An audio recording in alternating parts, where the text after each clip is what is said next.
Okay.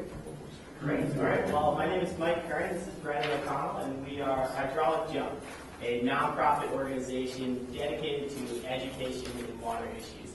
And before we get started here, we just want to say a quick thank you to the judges for your time this afternoon, and to Steve, of course, for helping the non-economics major wade through some of this stuff. So the West has been plagued by poor water management practices since the beginning of its development in the time of the Homestead Act. And with the trends in drought years that we've been seeing over the past few years and the forecast of more droughts in the future, these issues are going to start really coming to a head. And what Brent and I have noticed is that while there is a wealth of information out there regarding these issues, that information is not getting to the public as much as it needs to be. So what we want to do is build an online platform that begins to bridge that gap. And we want to do this through an interactive website, or essentially a database that compiles all this content being generated on the web and funneling that to the user through one site. So what's unique about our project is that we're going to have a customizable interface where the user can log on to our website, plug in their interests, whether it's the region they're from, or dam removal, riparian vegetation, whatever it is, and then they'll get a constant news feed on their computer, iPhone, tablet of relevant issues specific to them. We're also working on a map that utilizes crowdsourcing. This is a picture of what we've developed so far. And what this allows us to do is it allows the user to go on and publish their own content on our site. So say you go fishing on the South Platte River and you take some photos. You can go onto our site, upload those photos, write an essay about them, and then geotag them to a specific place. And other users can then go on, zoom in, and flip through those photos. We also want to take all this information that we're compiling and build curriculums for local educators. So if you'll flip to the next slide here, we want to start this program in Colorado, as we already have the map developed there. And there are 50,000 educators as well as 800,000 students just in the state of Colorado. And what we want to do with these curriculums is allow a teacher, say a 6th grade teacher in Denver who's trying to teach a unit on water, they can go onto our website, download daily lesson plans as well as field trips for their area specifically on water issues. So as you can see, there's a huge user base that can benefit just from that project alone. And we want to eventually scale this up to the size of the West and then the U.S. and maybe more past that. There are also 4 million people living on the Front Range alone, 50% of which regularly participate in outdoor activities. What's unique about our user base is that those recreationalists are invariably passionate about the wilderness they recreate in. So if we go back to the example of the fishermen, they're almost always tied to that wilderness area and excited to preserve it or at least learn more about it. So the all-important question, how are we going to make money? Of course, as a nonprofit organization, a lot of our funding is going to come from grants. As you can see, there's a wealth of funds out there excited to give money to startups in conservation and education. So we plan to take advantage of these, especially in the first couple of years while we're trying to get our feet off the ground before we're making our own income. Our other funding is going to come mostly from donations, advertisements, and fundraising events. So the other crux here of our project is going to be getting our name out there. So what's special about us is that we can use our competition essentially as channel partners, as we all have the same end goal. So we want to piggyback on the advertising they've done to get our name out there. So if we create a product that they like, our map or our news feed, we can embed that directly on their websites. And that's going to be a very fast and efficient way to get our name out to a large base of users. So where are we right now? We've already created a layout for the website, as you can see here. And we've been working on the map that you saw in GIS. And we've already started to develop some of these key partnerships. So phase 2 now is going to be employing a website designer to get this off the ground and to start building those algorithms that we need to compile all that data across the web into one site. So our team here consists of 4 CC Tigers, if you will. Myself and Brendan are both graduating seniors this spring. And we have 2 others, David Spiegel and Zach Podmore, who are graduates of the class of 2011. And they've been spending the past 2 years working in water conservation on the Colorado River specifically. And they've both agreed to come on as mentors. So we have a group of 4 bright students here who are excited about this project, and we're looking to really get it off the ground as early as this spring. So thank you very much. That's it. If anybody has any questions, we'd love to answer them. How much are you raising? How much are you trying to raise? Well, if you flip into our next project table, would you like to take this one? Yeah. Our main cost will be our startup cost because it's web-based. We won't need that much money after we get the algorithms built and our website up and running. We just need to rent storage space and continue to get our name out there. So we think to do it right, we probably need $20,000 to $25,000 to get up and running in the way we want to do it. We were thinking in the idea of scalability, originally we were thinking of doing this in just a blog format where we could compile the information ourselves.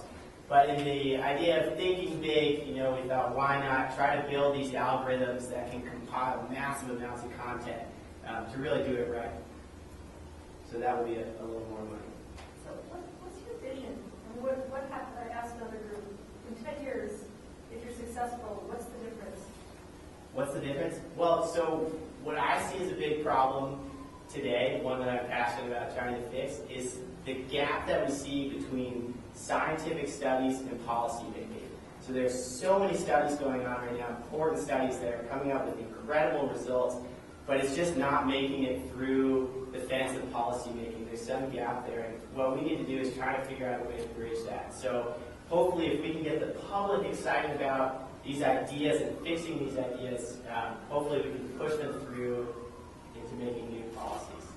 That makes sense. Can you target specific groups within the public?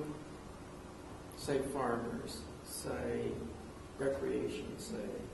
Yeah, exactly, yeah. So that's going to be determined on where we advertise, I guess. So we're hoping to make a product that these sites or organizations want to endorse, want to embed on their websites. So whether it be American Whitewater or agricultural websites, putting our information up there. And a big goal of ours is to produce unbiased data. Of course, we're both passionate about protecting rivers, but it's important not to just put up data there that's biased to protect rivers specifically. It's more that we want to be able to do this right. With the continuation of growth of these cities in the West, it's unsustainable. We're not going to be able to live here based on how much water we have and based on projections of where we'll be in terms of water in the upcoming years. So we want to be able to provide convincing, real data to an entire population. Can you put the touch on producers of Last Call at the Oasis? Sorry, can you say that again? Have you heard of the film The Last Call at the Oasis? I have not. You need to watch it. Last call to So if I'm a recreational skier, right? Sure. So why do I go to your website? Cool. Well, hopefully we can get, again, our product embedded on ski resort websites or whatever. And ski resorts are actually really innovative in terms of hydrology with the snowmaking that's going on in Colorado, especially our diminishing snowpack. These resorts are relying more and more on snowmaking. And these are having big effects on the watershed because it's taking a lot of that water directly out of the basin, and you lose a ton to evaporation and sublimation. And with our drying climate, what happens is we get a lot more dust in the atmosphere, and so that dark dust material, everything you see flying around here, that red dust, lands on the snow. And what will happen is that those water molecules skip a phase change. So generally in the spring, what happens to the snow? It melts, right? So that goes directly back into the drainage basin, back into the rivers, and into the reservoirs eventually.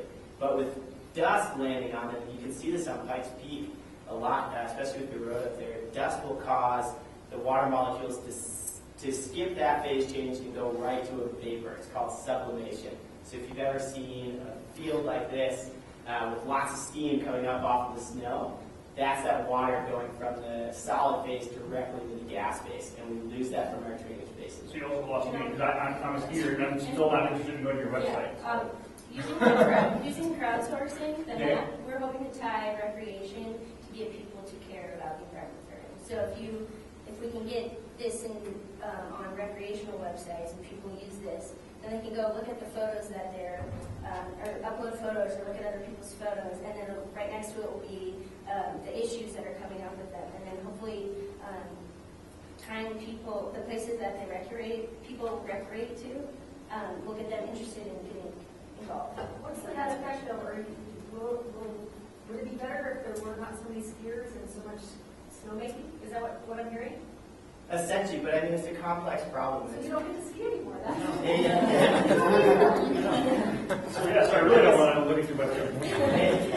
I guess going back to your question, as Brendan was saying, we find that, okay, so say you're a skier and we are able to somehow get a hold of you into our database and we can say, all right, this guy loves to ski, he goes to Keystone every weekend.